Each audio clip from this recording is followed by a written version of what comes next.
Hello student, online class में आपका स्वागत है।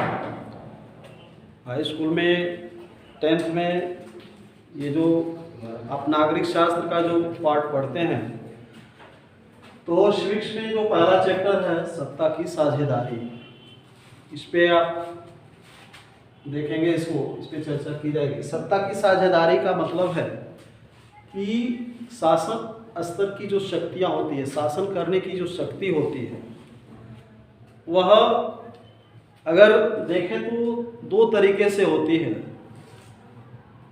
अगर तंत्र की बात करें, शासन व्यवस्था की बात करें, तो दो तरह की शासन व्यवस्था पूरे विश्व में पहले देखने को मिली, जिसमें सबसे प्रमुख जो है वह जो व्यवस्था थी वो राजतंत्र थी। और उसके बाद राजतंत्र के अनेक खामियों के विरोध में जब दूसरी तंत्र की व्यवस्था सामने आई, दूसरे तंत्र की जो व्यवस्था की गई वह जो है लोकतंत्र के रूप में जाना जाता है। पिछले क्लास में आपने पढ़ा होगा लोकतंत्र की परिभाषा में, जो अब्राहम लिंकन का परिभाषा है कि लोकतंत्र में जो सरकार होती है वो जनता के लिए जनता द्वारा चुनी जाती है, अर्थात जनता के द्वारा जनता के लिए जनता द्वारा चुनी गई जो सरकार होती है, तो वह तंत्र, वह सिस्टम जो है लोकतंत्र के नाम से जानते हैं। जैसा कि दोनों में अंतर, मुख्य अंतर यही है कि राजतंत्र में शासन की शक्ति जो होती है वो राजा के हाथ में निहित होती है।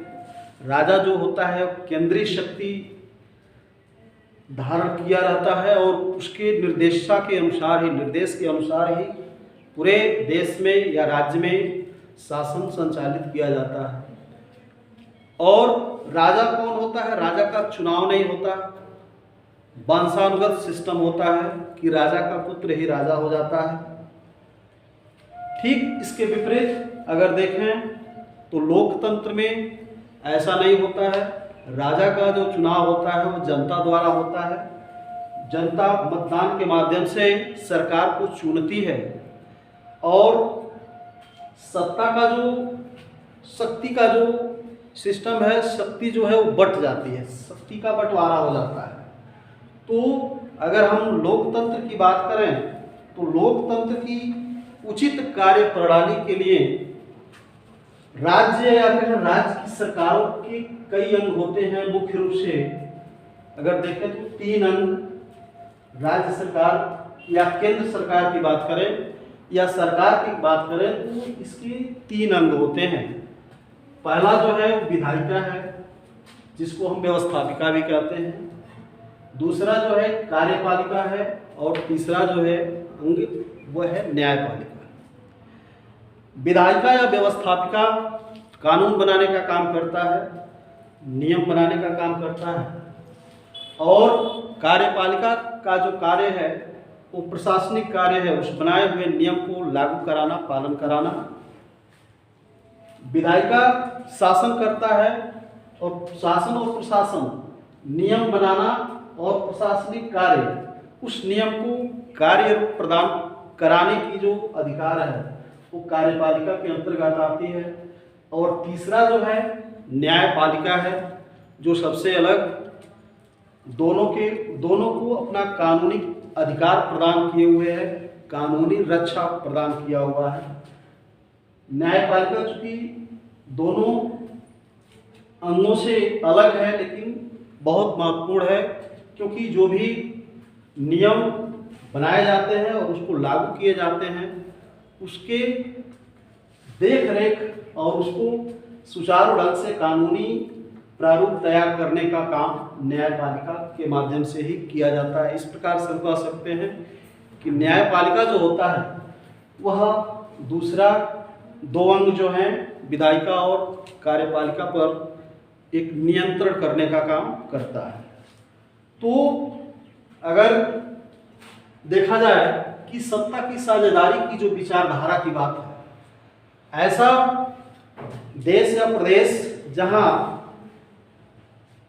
राजनीतिक शक्तियां एक केंद्र में निहित है, राजा के हाथ में निहित है, उसके विरोध में अगर हम देखें तो सत्ता की साझेदारी का विचार जो आया वह अविभाजित राजनीतिक अधिकारों के विरोध में आया।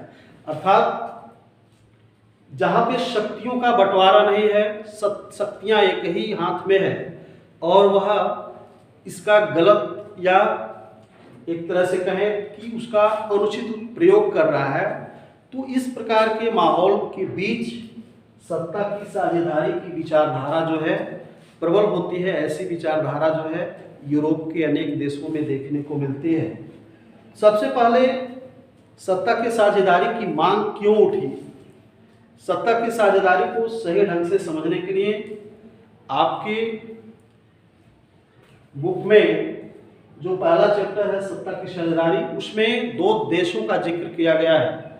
2 देशों के माध्यम से हम सत्ता की साझेदारी को समझ सकते हैं, जिसमें पहला देश है बेल्जियम और दूसरा है श्रीलंका। तो यहाँ पे हम बेल्जियम देश को लेते हैं और इसके माध्यम से वहाँ की कंडीशन का अध्ययन करते हुए सत्ता के बंटवारे की बात इसमें डिटेल से समझने का प्रयास करेंगे। बेल्जियम जो है पश्चिमी यूरोप का एक छोटा सा देश है। पश्चिमी यूरोप का एक छोटा सा देश बेल्जियम, जिसकी राजधानी ब्रुसेल्स है। अगर क्षेत्रफल की बात करें और जनसंख्या की बात करें तो बेल्जियम की जो क्षेत्रफल और जनसंख्या के आधार पे अगर भारत की गणना करें तो भारत का जो राज्य हरियाणा है, तो हरियाणा राज्य से भी छोटा देश बेल्जियम पश्चिमी यूरोप का एक छोटा सा देश है, जो क्षेत्रफल और जनसंख्या के हिसाब से हरियाणा से भी छोटा है।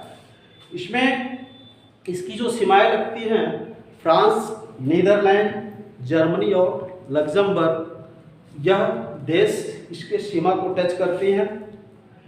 बेल्जियम की जो जातीय बनावट है, वहाँ की सामाजिक बनावट या जातीय बनावट जो हम कहेंगे वो बहुत ही जटिल है, जिसमें हम इस पर अगर गौर करें तो देखेंगे कि 59% जो है लोग जो है फ्लेमिश क्षेत्र में निवास कर रहे हैं। अर्थात बेल्जियम का जो फ्लेमिश क्षेत्र है वहाँ पर 59% लोग जो हैं फ्लेमिश क्षेत्र में निवास कर रहे हैं और ये लोग जो है डच भाषा बोल रहे हैं। यानी डच भाषा बोलने वाले फ्लेमिश क्षेत्र में निवास करने वाले 65% जनसंख्या। दूसरे नंबर पे है 40% जो लोग हैं वो बेलोनिया क्षेत्र में निवास करते हैं और उनका जो भाषा है वो फ्रेंच भाषा है, फ्रेंच भाषा बोलते हैं। 1% जो लोग हैं वो जर्मन भाषी हैं, अर्थात 1% लोग जर्मन भाषा बोलते हैं।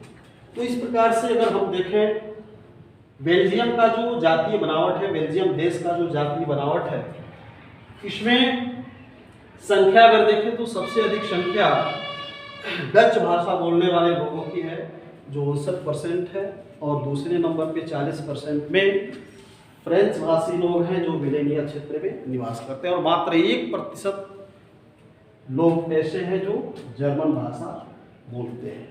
दूसरी चीज इसमें दिखा गया है कि बेल्जियम की जो राजधानी है वहाँ के आंकड़े कुछ दूसरे हिसाब से हैं कि बेल्जियम की राजधानी जो ब्रुसेल्स है वहाँ की जो 80% जनता है, 80% जो लोग हैं वो फ्रेंच भाषा बोलने वाले हैं और 20% लोग जो हैं वो डच भाषा बोलने वाले हैं। अर्थात आप देखें कि बेल्जियम की राजधानी में अगर जा रहे हैं तो कुछ गणना दूसरे हिसाब की आ जा रही है कि 80% लोग, जहां सिर्फ यहाँ 40% लोग फ्रेंच भाषी हैं, लेकिन बेल्जियम में जो है 80% लोग जो हैं फ्रेंच भाषी हैं और मात्र 20% लोग ही डच भाषी हैं। क्योंकि संख्या के हिसाब से देश में देखें तो डच भाषी लोगों की संख्या अधिक है, लेकिन अगर बेल्जियम की राजधानी की बात करें तो यहाँ पे ज़्यादा लोग फ्रेंच भाषी हैं अर्थात उनकी संख्या जो है 80% है और 20% लोग सिर्फ डच भाषी। तो इस प्रकार से दूसरी चीज समझने का प्रयास करेंगे कि यहाँ पे देखेंगे कि जहाँ अल्पसंख्यक जिनकी संख्या कम है, अर्थात फ्रेंच भाषी लोगों की संख्या मात्र 40% है, तो ऐसे लोग जो है डच भाषी लोगों की तुलना में अधिक समृद्धिशाली और शक्तिशाली, यानी धनी है और अधिक समृद्ध है, अधिक समृद्धशाली है। इसलिए इन्हीं अंतरों को देखकर जो मुख्य रूप से सामाजिक असमानता देखने को मिल रही है, क्योंकि संख्या में डच भाषी बेल्जियम देश में डच भाषियों की संख्या अधिक है, लेकिन वे लोग संपन्न नहीं है, समृद्धशाली नहीं है। क्योंकि फ्रेंच भाषियों की संख्या अल्प है, अल्पसंख्या है, 40% ही है, लेकिन बेल्जियम ब्रुसेल्स में अगर देखें तो 80% लोग जो है फ्रेंच बोल रहे हैं और वो समृद्धशाली हैं, अमीर हैं। ऐसे में इस प्रकार के सामाजिक असमानता के कारण दोनों समुदायों में, दोनों भाषा बोलने वाले लोगों में तनाव की स्थिति उत्पन्न होने लगी और 1950 और 1960 के दशक में जाते जाते हम देखें कि इस सामाजिक असमानता के कारण फ्रेंच और डच भाषी बोलने वाले समूहों के जो मध्य बहुत अधिक तनाव देखने को मिलता है।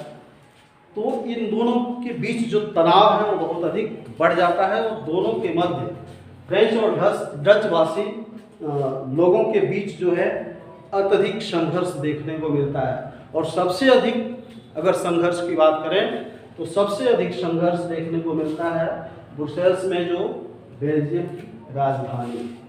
तो इस प्रकार से हम देख सकते हैं कि डच बोलने वालों की संख्या अधिक होने के बावजूद भी फ्रेंच भाषी जिनकी संख्या कम है वह धन के मामले में कमजोर है। तो यह सामाजिक असमानता जो है यहाँ पर आपसी तनाव का एक सबसे बड़ा कारण है। ऐसे में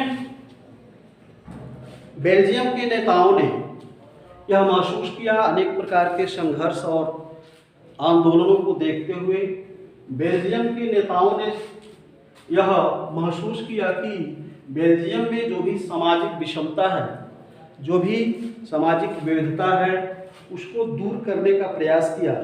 उन्होंने इस बात को स्वीकार किया कि बेल्जियम में सामाजिक असमानता है और इसको स्वीकार करते हुए इसके निदान के लिए एक अलग रास्ता अपनाने का निर्णय लिया। इसमें वर्ष 1970 से लेकर 1993 के बीच नेताओं ने, जो प्रसिद्ध नेताओं ने क्या किया कि बेल्जियम के संविधान में कुछ परिवर्तन करना शुरू कर दिया। चूंकि तनाव को कम करना था, इसलिए 1970 और 1900 से लेकर के 1993 के बीच इन नेताओं ने संविधान में 4 संशोधन किए, जिसमें सत्ता की साझेदारी बरकरार रहे, सत्ता की शक्ति को दोनों समुदायों के बीच, जिसके वजह से दोनों समुदायों में तनाव है, टकराव है, उसको दूर करने के लिए सत्ता को बांटने का काम किया। और इसके लिए उन्होंने 1970 से लेकर के 1993 के बीच संविधान में 4 संशोधन किए, जिसमें पहला जो संशोधन था, संविधान में सुनिश्चित किया गया कि स्पष्ट यह प्रावधान किया गया कि केंद्र सरकार में डच और फ्रेंच भाषी मंत्रियों की संख्या जो है वह समान रहेगी। केंद्र सरकार में डच और फ्रेंच भाषी मंत्रियों की संख्या समान रहेगी, पहला जो संशोधन है। और ऐसे में जो अगर कोई विशेष कानून बन रहा है तो विशेष कानून तभी बनेगा जब दोनों भाषाओं के, दोनों समुदायों के मंत्रियों की उसमें अनुमति होगी, बहुमत होगा, यानी बहुमत पक्ष में होने पर ही कोई विशेष कानून तैयार होगा। इस प्रकार से हम देख रहे हैं कि ऐसी व्यवस्था से कोई भी कानून एक तरफा नहीं बन सकता।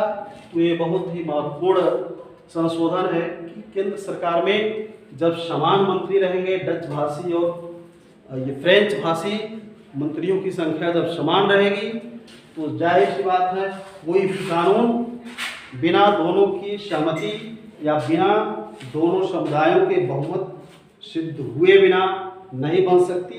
तो इस प्रकार से कोई भी कानून एक तरफा नहीं बन सकता। दूसरा जो संशोधन है कि राज्य सरकारें जो है केंद्र सरकार के अधीन नहीं है। उसमें यह संशोधन किया गया संविधान में कि केंद्र की सरकार जो है, जिनको बहुत अधिक मात्रा में शक्तियां मिली हुई हैं, वह राज्य सरकार को अपनी शक्तियों में से कुछ शक्तियों को प्रदान करेगा। अर्थात कुछ शक्तियों को राज्य सरकारों को दे दी गई और यह व्यवस्था किया गया कि राज्य सरकारें केंद्र सरकार के अधीन नहीं रहेंगी। इसके बाद से तीसरा जो संशोधन था, वो ब्रुसेल्स में अलग अलग सरकार रहेगी, यानी अन्य सरकारों के अलावा ब्रुसेल्स में अलग सरकार रहेगी और इस सरकार में दोनों डच भाषी और फ्रेंच भाषी प्रतिनिधियों का समान अवसर दिया जाएगा, यानी समान सीट रिजर्व किया गया। यानी ब्रुसेल्स में जो सरकार थी उसमें दोनों भाषी यानी डच या फ्रेंच भाषियों के समान प्रतिनिधित्व की व्यवस्था की गई। तीसरी जो चीज है वह है सामुदायिक सरकार। केंद्र सरकार और राज्य सरकार के अलावा बेल्जियम में एक तीसरा प्रकार का सरकार की व्यवस्था किया गया और इसका नाम है सामुदायिक सरकार। और इसका चुनाव जो है एक ही भाषा के लोग करते थे, एक ही भाषा बोलने वाले लोग करते थे। और ऐसी सरकारों का मुख्य जो कार्य था वह था कि सांस्कृतिक, शिक्षा और भाषा के जटिल मुद्दों पर उनका अपना अलग सुझाव का निर्णय था और उनको इस मुद्दे पर विशेष निर्णय लेने का अधिकार प्राप्त था। इस प्रकार 4 संशोधनों के बाद आप देखते हैं कि बेल्जियम का जो सरकार का मॉडल तैयार किया गया, इस मॉडल के द्वारा बेल्जियम में जो भी सामुदायिक तनाव, दो भाषाओं के बोलने वाले लोगों के बीच जो तनाव बरकरार था, ऐसे गृह युद्ध से बचने के लिए इस प्रकार के मॉडल को तैयार किया गया। तो इस तरह से बेल्जियम में सत्ता की साझेदारी को सुनिश्चित किया गया, जो आगे चल के अन्य देशों के लिए भी एक रोल मॉडल का रूप दिखाई दिया। और साथ ही जब अनेक यूरोप देशों ने मिलकर के अपना एक संगठन बनाने का काम किया, तो सबसे पहले बेल्जियम की राजधानी ब्रुसेल्स को ही अपना मुख्यालय चुना। तो इस प्रकार हम कह सकते हैं कि बेल्जियम एक ऐसा देश के रूप में विकसित हुआ, इसकी जो शासन पद्धति की प्रणाली विकसित हुई वह अन्य देशों के लिए एक उदाहरण के रूप में पेश किया गया। आज के वीडियो में सिर्फ इतना ही। आगे के वीडियो में हम श्रीलंका के विषय में चर्चा करेंगे।